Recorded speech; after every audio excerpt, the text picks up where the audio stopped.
Welcome to Synth University. Hello, and welcome to another video. Today I'm going to be showing you 5 ways to make your software synths sound much more realistic.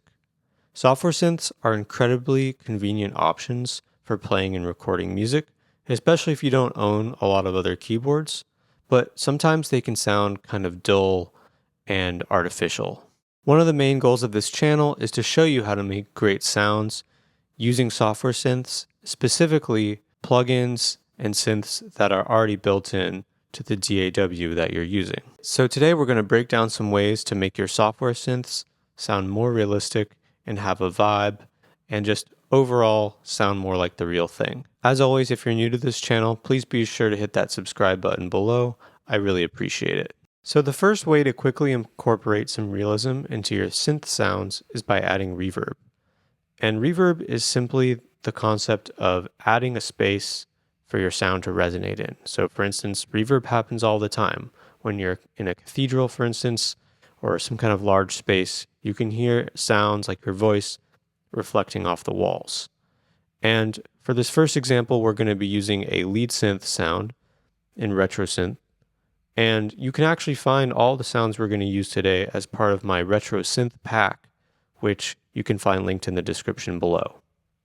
So here's the sound by itself.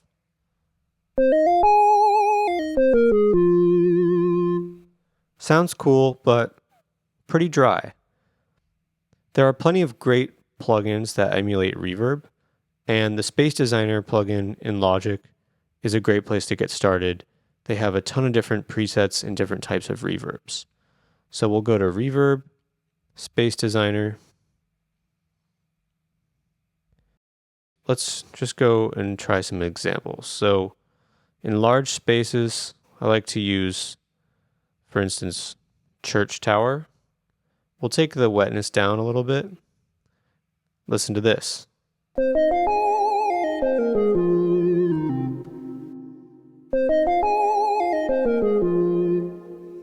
Already we have so much more depth in the sound.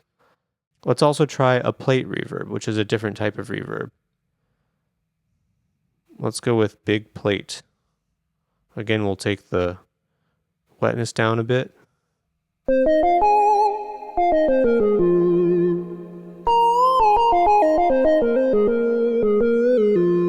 And you can play with the amount of wetness to get whichever effect that you want. So if I turn it up,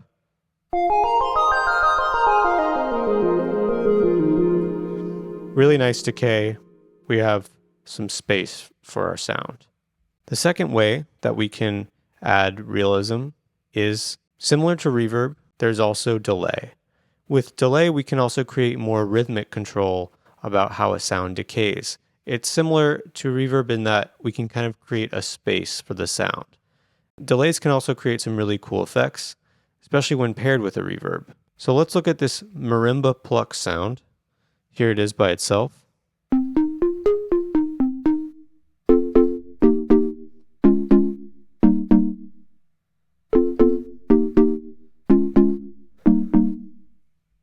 Once again, nice pluck sound, but pretty dry. So we're going to go to the delay and we're going to click on tape delay. And we can adjust the delay time. I actually like to take off tempo sync so there's more flexibility. But if you're playing a song in a session and you want it to be a perfect eighth note, you can drag it like this. And if I start to play with this delay, feedback, I can turn it up a lot. Let's make it really fast.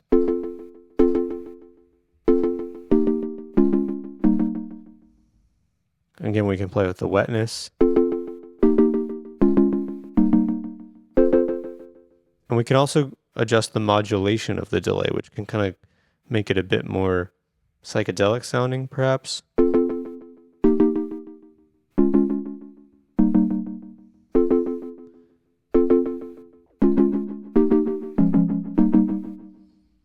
We can also use this delay and pair it with a reverb, which can kind of amplify that delay effect. So if I add on a Space Designer here, And let's use that same plate reverb that we were using before.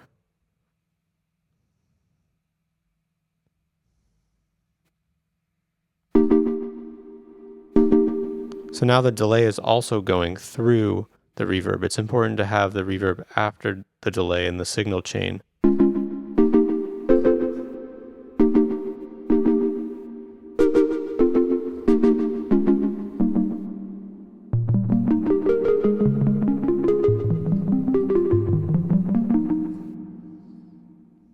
The third way that we can add realism to our synths is by adding distortion and saturation.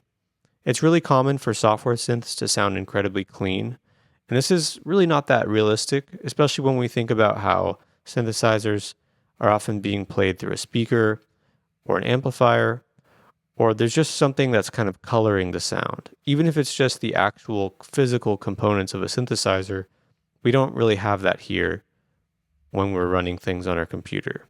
So once again, we can go into distortion this time, and just adding a simple distortion. This time we're using a bass sound inside of RetroSynth. A simple distortion, I'm going to turn it off first, can add quite a bit of body.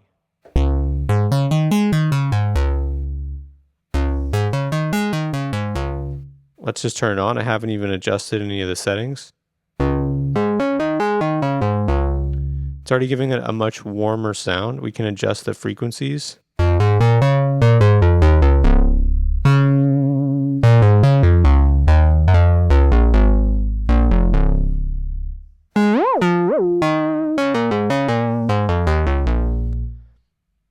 Definitely a lot more power in that bass sound now.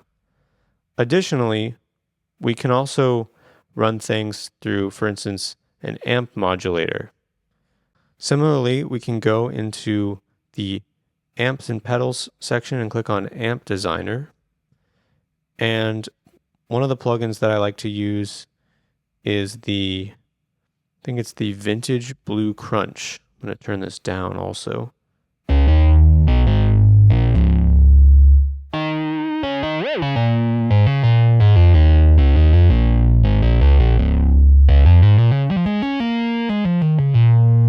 Again, much more body. Here it is without. Clean 80s sound. Here's a much more body and warmth. The next way that we can add realism to our synths is by adding modulation. Now, modulation can refer to a lot of different things, and it's very common for synths to have some kind of movement within the sound going on to kind of mitigate the static and mechanical nature of a synthesizer. Modulation can be achieved in many different ways. When we actually go to RetroSynth here, we can see that one type of modulation is chorus, which is already on this patch that we're using. Here it is without. I'll make it more drastic.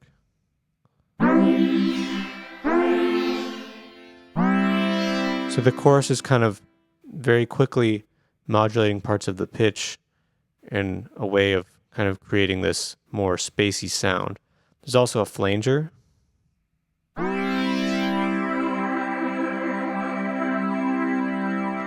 And a very common way to use modulation in a synth is by using LFOs. And this is kind of the LFO section. And if I accentuate these areas, this is modulating the filter.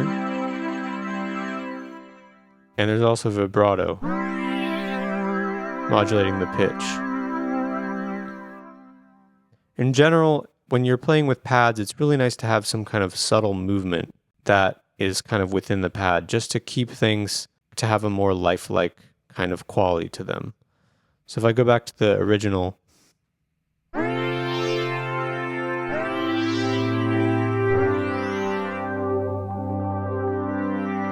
again, you can use the pitch wheel also. The pitch wheel here is mapped to the filter, I think.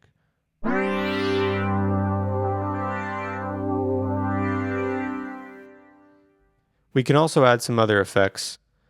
One effect that sometimes I'll pair with a chorus or is similar to the chorus is the ensemble setting. And I'll usually actually just click on this string synth ensemble, and I'll turn down this LFO a bit.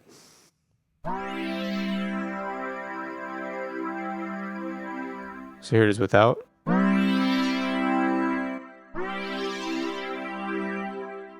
Even more of a chorusy effect. We can even turn up the intensity of these.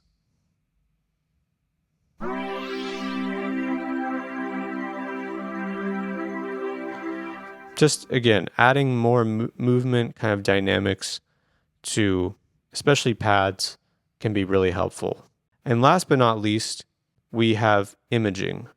The way that a sound is kind of within the stereo field is very important for mixing and just creating the kind of space that you want, similar to reverb. And Logic has a great plugin in the imaging section called Stereo Spread. And with this, we can actually control kind of where the frequencies are being spread in the stereo field. And as what I'll often do, I'll actually take out some of the low frequencies in the stereo field so things sound wider. So here's without. You want to be using headphones to hear this. If I bring this up,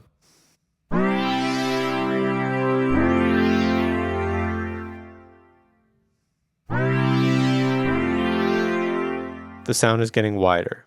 Another effect that you can do is you can add some kind of tremolo or panning. In modulation, we have tremolo, and this will kind of make the pad go back and forth between the left and the right side.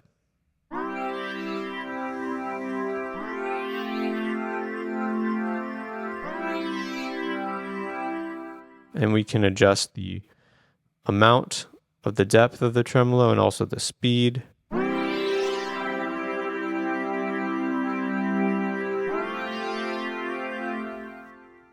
When we combine all of these kind of elements, and if you think of these elements as you're producing or creating sounds for live shows, you can really create some dynamic and great sounding software synths with all the tools that are already within Logic.